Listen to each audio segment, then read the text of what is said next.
Maya Chen had always believed that the old stories her grandmother told were just fairy tales meant to put children to sleep. Growing up in the busy city of Portland, she lived a life filled with deadlines, coffee shops, and the constant hum of traffic. At 28, she worked as an environmental scientist for a non-profit organization, spending most of her days behind a computer screen, analyzing data about deforestation and climate change. The irony wasn't lost on her that someone who cared so deeply about nature rarely had time to actually experience it. Everything changed on a rainy Thursday morning in October when Maya received a phone call that would alter the course of her life forever. Her grandmother, Lily Chen, had passed away peacefully in her sleep at the age of 93. Maya felt a deep sadness wash over her as she remembered the woman who had raised her after her parents died in a car accident when she was just 7 years old. Grandmother Lily had been her anchor, her storyteller, and her connection to a heritage she had never fully understood. The funeral arrangements kept Maya busy for several days, but it wasn't until she began going through her grandmother's belongings that she discovered something extraordinary. Hidden in an old cedar chest in the attic of her grandmother's small house in rural Oregon, Maya found a collection of hand-drawn maps, detailed journals written in both English and Chinese, and dozens of photographs dating back to the 1940s. The photographs showed dense forests, ancient trees, and landscapes that looked almost magical in their untouched beauty. As Maya carefully examined the journals, she realized they contained detailed accounts of her grandmother's life as a young woman working as a forest ranger in the remote mountains of Oregon. This was a part of her grandmother's history that had never been shared with Maya, and she found herself completely absorbed in reading about adventures and experiences that seemed to belong to another world entirely. According to the journals, Lily had worked for the Forest Service for over 15 years, from 1945 to 1960, in an area called the Dragon's Spine mountain range. Maya had never heard of this place, and, when she tried to look it up online, she found only vague references and outdated maps. The journals described a vast wilderness area filled with old-growth forests, pristine streams, and wildlife that her grandmother documented with the careful attention of a trained naturalist. But it was the recurring mention of someone called the Dragon that caught Maya's attention and filled her with curiosity. Throughout the journals, her grandmother wrote about encounters with this mysterious figure, always with deep respect and what seemed like genuine affection. The entries described the dragon as an ancient man who lived deep in the forest, someone who knew the land better than anyone else and who had been protecting it for longer than anyone could remember. Maya spent weeks reading through every journal entry, and slowly a picture began to emerge of a remarkable friendship between her grandmother and this enigmatic forest guardian. The dragon, according to the journals, had taught her grandmother about medicinal plants, animal behavior, weather patterns, and the delicate balance that kept the forest ecosystem healthy. In return, her grandmother had helped him document the changes happening to the land, the encroachment of logging companies, and the gradual disappearance of wildlife habitats. The more Maya read, the more she realized that her childhood bedtime stories hadn't been fairy tales at all. Her grandmother's stories about magical forests, wise guardians, and the importance of protecting nature had been based on real experiences. The dragon wasn't a mythical creature but a real person who had dedicated his life to understanding and preserving one of Oregon's most remote wilderness areas. What troubled Maya most as she read through the journals was learning about the fate of the Dragon's Spine mountain range. According to her grandmother's later entries, the entire area had been purchased by a large lumber company in 1961, just after her grandmother had left the Forest Service to get married and start a family. The old-growth forests that had stood for hundreds of years were scheduled to be clear-cut, and there was nothing that could be done to stop it. The final journal entry, dated December 1960, contained a heartbreaking account of her grandmother's last visit to see the dragon. She had come to say goodbye and to warn him about what was coming. According to the entry, the dragon had listened to the news with quiet sadness but had refused to leave his forest home. He told her that he would find a way to protect what mattered most, even if he couldn't save everything. Maya found herself crying as she read her grandmother's words describing their final parting. The dragon had given her a small carved wooden pendant shaped like a leaf and told her that someday, when the time was right, someone from her family would return to continue their work. He had made her promise to keep the stories alive and to never forget that the forest would need protectors again. As Maya held the wooden pendant in her hands, she felt a connection to her grandmother and to the mysterious dragon that she had never experienced before. The pendant was warm to the touch and carved with intricate details that showed different types of leaves and small animals. It was beautiful, but, more than that, it seemed to carry with it a sense of purpose and responsibility that Maya couldn't ignore. That night, Maya made a decision that surprised even her. She requested extended leave from her job, explaining that she needed time to settle her grandmother's affairs. But, the truth was that she had become obsessed with finding out what had happened to the dragon and the forest he had protected. She needed to know if any part of the Dragon's Spine mountain range had survived the logging, and if by some miracle, the dragon might still be alive. Maya spent the next several days preparing for a journey into the Oregon wilderness. She studied topographical maps, researched the area's history, and gathered camping equipment and supplies. Her friends thought she was going through some kind of grief-induced crisis, but Maya had never felt more certain about anything in her life. She felt called to complete something that her grandmother had started, to honor a promise that had been made decades ago. The last entry in her grandmother's journal contained rough directions to a hidden trail that led to the dragon's home deep in the mountains. The directions were written in her grandmother's careful handwriting, with detailed landmarks and warnings about dangerous areas to avoid. Maya copied these directions into her own notebook and studied them until she had memorized every detail. On a crisp morning in early November, Maya loaded her jeep with camping gear, food supplies, and her grandmother's journals. She drove east from Portland toward the Cascade Mountains, following highways that gradually gave way to smaller roads and, finally, to dirt logging roads that seemed to lead nowhere. According to her grandmother's directions, she needed to find an old fire tower that had been abandoned sometime in the 1970s. From there, she would need to hike for several hours through dense forest to reach the area where the dragon had lived. As Maya drove deeper into the mountains, she began to see evidence of the logging that had taken place decades earlier. Vast areas of hillside were covered with uniform rows of young pine trees, planted to replace the ancient forests that had been cut down. The sight made her sad, but she also noticed that some areas seemed to have been left untouched. Perhaps not everything had been lost after all. Finding the old fire tower proved to be more challenging than Maya had expected. Many of the landmarks mentioned in her grandmother's directions had changed or disappeared over the years. Roads had been rerouted, bridges had been rebuilt, and new housing developments had sprung up in areas that had once been wild. But Maya persisted, using her GPS to navigate and stopping frequently to check her grandmother's hand-drawn maps against the current landscape. After hours of searching, Maya finally spotted the skeletal remains of an old wooden fire tower rising above the treetops on a distant ridge. Her heart raced with excitement as she realized she was following in her grandmother's footsteps, perhaps for the first time in over 60 years. She parked her jeep at the base of the ridge and began the steep hike up to the tower, carrying a heavy backpack filled with everything she would need for several days in the wilderness. The fire tower was even more dilapidated than Maya had expected. The wooden structure was weathered and partially collapsed, with stairs that looked too dangerous to climb. But, according to her grandmother's directions, this was just the beginning of her journey. From the tower, she needed to find a narrow trail that led north into the heart of what had once been the Dragon's Spine mountain range. Maya circled the base of the tower several times before she found what might have been the beginning of a trail. It was overgrown with brush and barely visible, but it seemed to head in the right direction. She took a deep breath, adjusted her backpack, and stepped into the forest, following a path that might not have been traveled by another human being in decades. The forest seemed to welcome Maya as she walked deeper into its embrace. The overgrown trail gradually became more defined, as if the earth itself remembered where people had once walked. Ancient Douglas fir and cedar trees towered above her, their massive trunks scarred but still standing, survivors from an era when these mountains had been home to some of the oldest forests in North America. Maya realized with growing excitement that she had found a pocket of the original forest that had somehow escaped the logging operations of the 1960s. As she hiked, Maya consulted her grandmother's journal regularly, checking landmarks and distances against the detailed notes written decades earlier. The deeper she went into the forest, the more she understood why her grandmother had been so passionate about protecting this place. The biodiversity was extraordinary. She spotted rare birds, found evidence of elk and bear, and discovered streams that ran crystal clear through moss-covered rocks.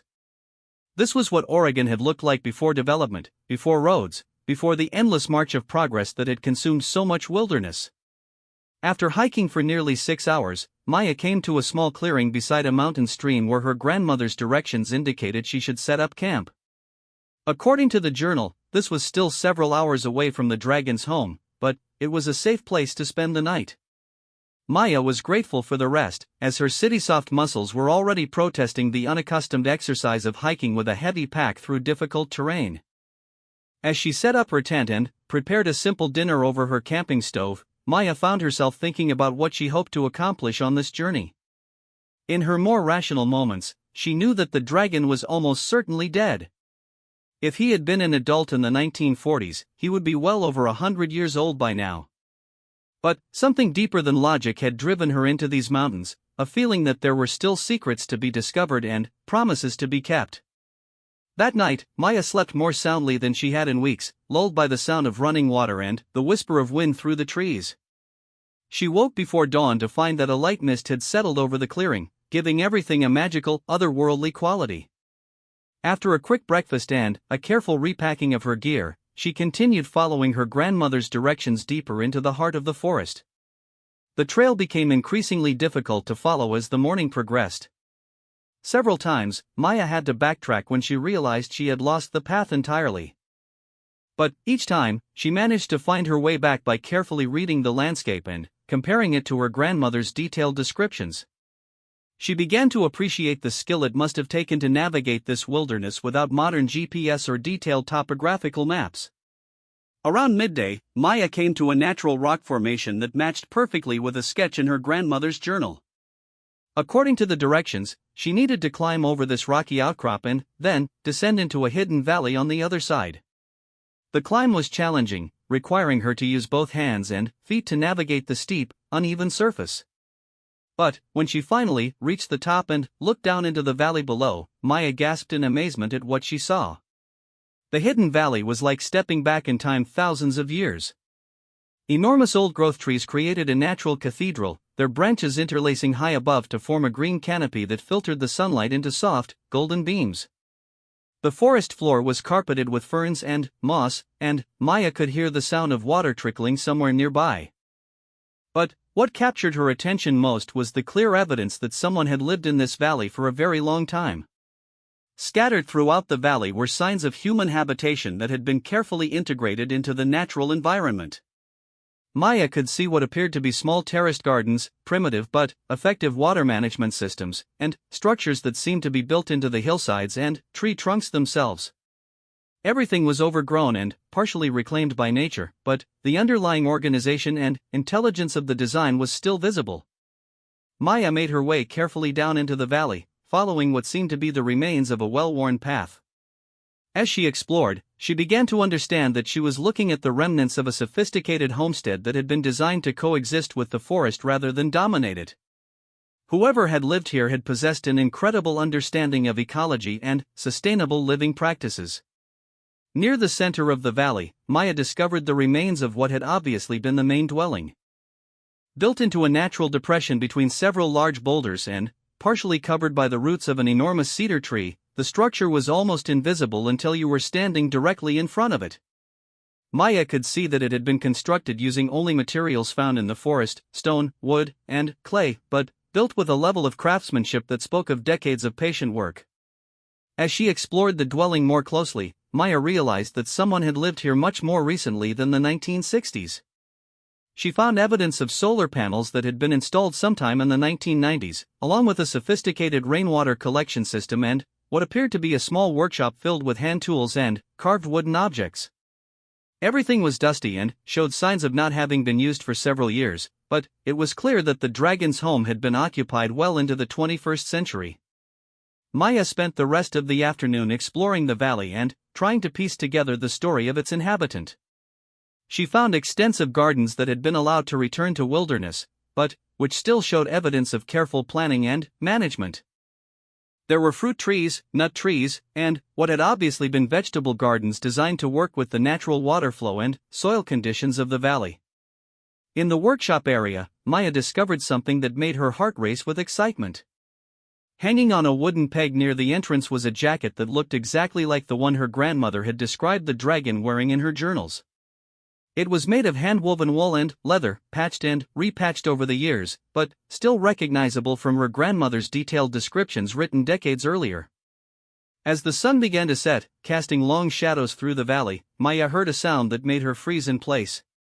It was the sound of footsteps approaching through the forest, slow and deliberate, as if someone was walking who knew every rock and root in their path. Maya's mind raced with possibilities. Could the dragon actually still be alive? Or had she stumbled onto someone else's property, someone who might not appreciate her presence in this remote location? Maya quickly moved to where she could observe the approaching footsteps without being seen herself. Through the trees, she caught sight of a figure that took her breath away. It was an elderly man, probably in his 80s, moving with the careful but confident gait of someone who had spent a lifetime walking in the forest. He was tall and lean, with long white hair tied back and a beard that reached nearly to his chest. He carried a walking stick carved from what appeared to be a single piece of wood, and he wore the same type of clothing that Maya had found in the workshop. But what struck Maya most about the man was the way he moved through the forest.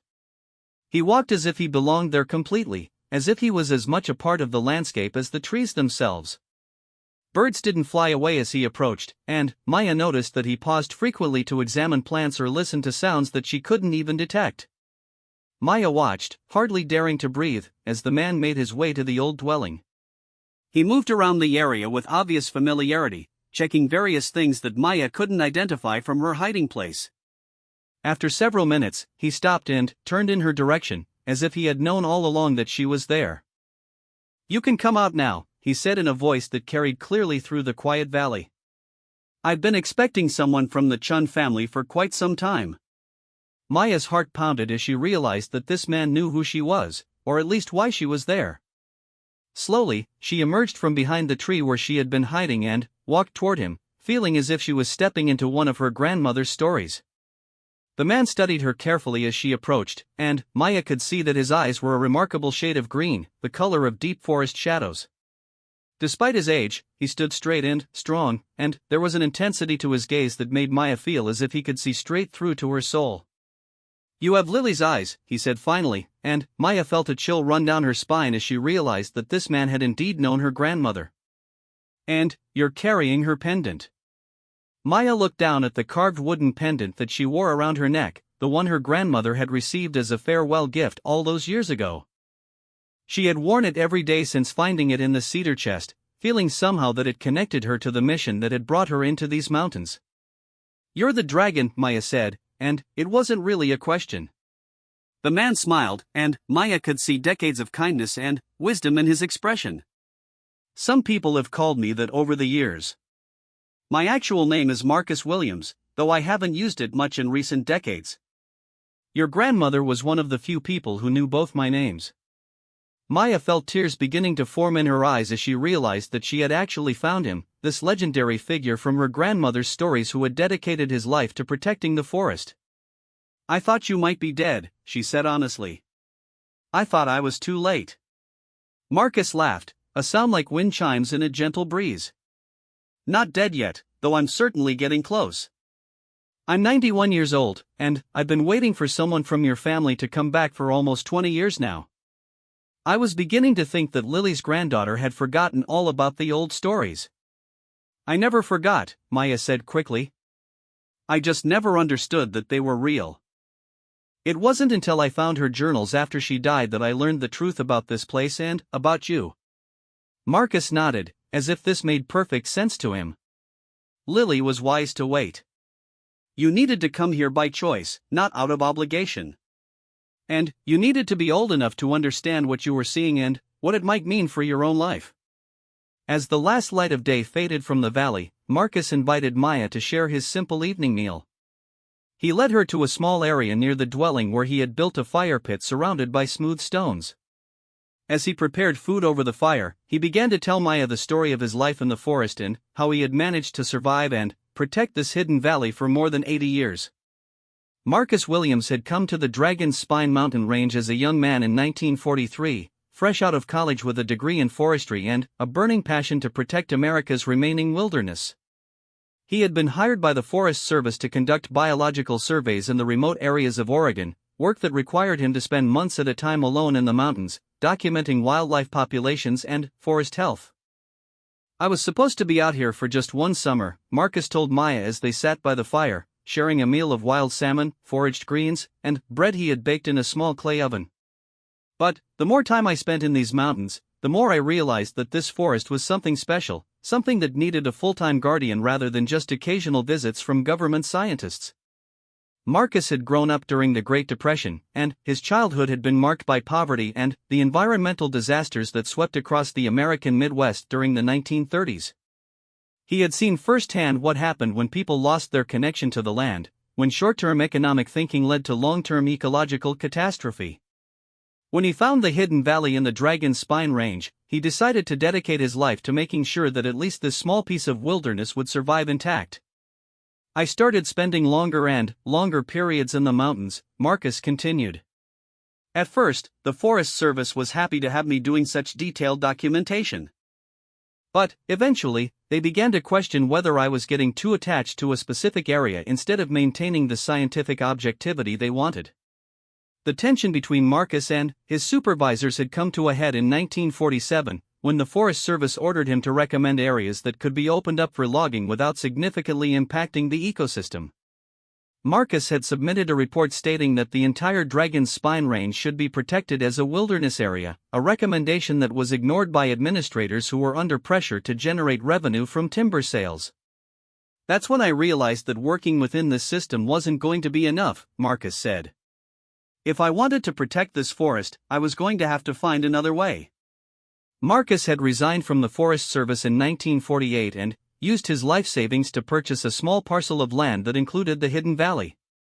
It wasn't much, just 40 acres, but it gave him legal standing to live in the area and establish himself as a permanent resident.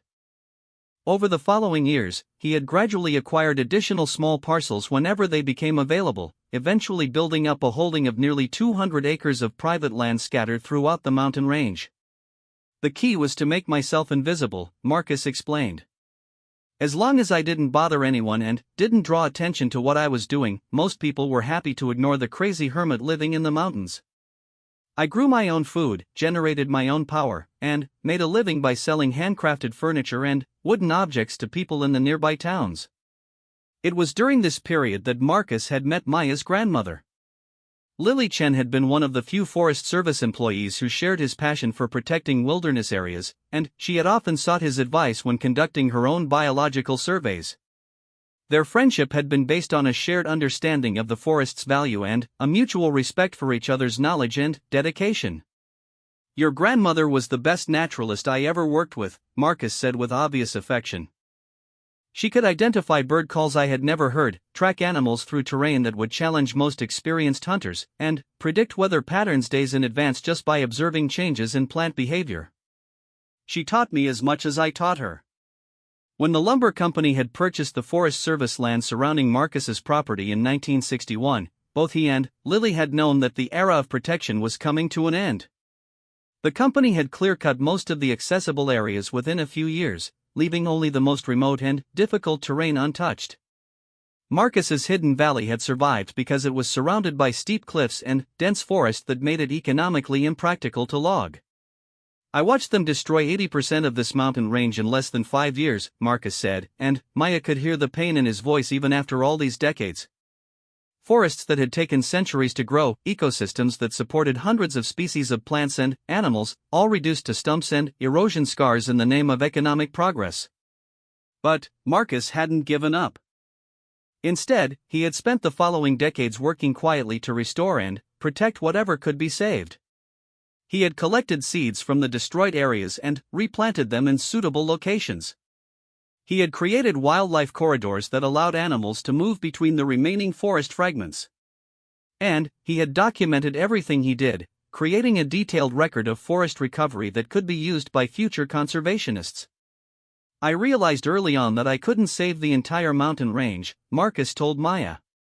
"But I could save this valley, and I could keep alive the knowledge of how these forests worked before they were destroyed. I could be a living library of information about what was lost and how it might be restored." Maya was fascinated by Marcus's stories, but, as the evening progressed, she began to understand that he hadn't brought her here just to share memories of her grandmother. Marcus had a proposal for her, a way to continue the work that he and Lily had started decades earlier. "I'm 91 years old," Marcus said bluntly. "I've lived a good life, and I've managed to protect this small piece of wilderness for more than 70 years. But I can't live forever, and this forest will need a new guardian when I'm gone." Marcus explained that he had spent the past decade preparing for this transition. He had carefully documented everything he had learned about forest management, sustainable living, and ecological restoration. He had established legal structures that would protect the land from development after his death. And he had been waiting for the right person to continue his work. "Your grandmother made me promise that when the time came, I would give someone from her family the first opportunity to take over as the forest guardian," Marcus said. "She believed that the connection between your family and this land was more than just professional, that it was something deeper and more lasting." Maya felt overwhelmed by the magnitude of what Marcus was proposing. He was offering her the chance to completely change her life, to leave behind her career in the city and commit to protecting this hidden valley and the surrounding forest. It was an incredible opportunity, but also a tremendous responsibility. "I don't know if I'm qualified for something like this," Maya said honestly. "I'm an environmental scientist, but I've spent most of my career analyzing data rather than actually working in the field. I wouldn't know the first thing about living off the grid or managing a forest ecosystem." Marcus smiled and poked at the fire with a long stick, sending sparks dancing up into the dark sky. "Your grandmother felt the same way when she first came to these mountains. But she learned, just as you would learn. The most important qualification isn't technical knowledge, it's the commitment to put the health of the forest ahead of your own convenience." Over the next 3 days, Marcus took Maya on extensive tours of the valley and the surrounding forest areas that he had been protecting. He showed her his water management systems, his organic gardens, his workshop where he created the handcrafted items that provided his modest income. He taught her to identify dozens of plant and animal species, explained the complex relationships that kept the forest ecosystem in balance, and shared the practical skills she would need to live sustainably in such a remote location. Maya was amazed by the depth of Marcus's knowledge and the sophistication of the systems he had created. What had looked like a simple homestead from a distance was actually a carefully engineered example of how human beings could live in harmony with nature. Every aspect of Marcus's life had been designed to minimize his impact on the environment while maximizing his ability to protect and restore the surrounding wilderness. But Marcus also showed Maya the challenges she would face if she decided to take on this responsibility. The hidden valley was beautiful and ecologically rich, but it was also isolated, difficult to access, and demanding of anyone who chose to live there. The nearest town was a 4-hour hike followed by an hour drive on rough mountain roads. Medical care, social contact, and many of the conveniences of modern life would be difficult or impossible to access. "I'm not trying to talk you out of this," Marcus said as they sat by the fire on Maya's third evening in the valley. "But I want you to understand what you would be giving up as well as what you would be gaining. This is a life that requires complete commitment. There are no vacations, no sick days, no retirement plans. The forest becomes your life, and your life becomes the forest." Maya spent that night lying awake in her tent, staring up at the stars through the forest canopy and trying to make sense of the choice that lay before her. Part of her was terrified by the idea of giving up everything familiar and comfortable to take on such a demanding responsibility. But another part of her, a part that seemed to be growing stronger each day she spent in the valley, was excited by the possibility of dedicating her life to something meaningful and lasting. The next morning, Maya made her decision. She told Marcus that she wanted to accept his offer, but that she would need several months to arrange her affairs in the city and prepare for the transition. Marcus nodded as if he had expected this answer. "The forest has waited this long for you," he said. "It can wait a little longer while you prepare properly." Marcus gave Maya detailed instructions for closing out her old life and beginning her new one. He provided her with contacts for the lawyers who had helped him establish the legal protections for the land, suppliers who could provide the specialized equipment she would need, and resources for learning the additional skills that would be essential for her new role as forest guardian.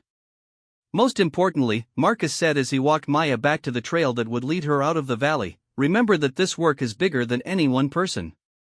Your grandmother and I were just temporary caretakers of something that belongs to future generations. Someday, you'll need to find someone to take over from you, just as I'm passing the responsibility to you now. Maya felt tears in her eyes as she said goodbye to Marcus, knowing that by the time she returned, he might no longer be alive to continue guiding her. But she also felt a sense of purpose and excitement that she had never experienced before. She was about to embark on an adventure that would connect her to her family's history, honor her grandmother's memory, and contribute to protecting one of America's last remaining fragments of original wilderness. As Maya hiked back through the forest toward her jeep, she carried with her not just her camping equipment and her grandmother's journals, but also a new understanding of her place in the world. She had found the dragon who remembered the forest, and, in doing so, she had discovered her own calling as the next guardian of this magical hidden valley. The forest had called to her through her grandmother's stories, and now it was time for her to answer that call with her own life and dedication. 6 months later, Maya Chan moved permanently to the Dragon's Spine mountain range, where she continues the work that her grandmother and Marcus Williams had started decades earlier. She spends her days monitoring wildlife populations, maintaining the sustainable systems that keep the valley healthy, and documenting the slow recovery of the surrounding forest. And, in the evenings, she sits by the same fire pit where Marcus had told her his stories, planning for the day when she too will need to find someone to carry on the work of protecting this irreplaceable piece of America's natural heritage.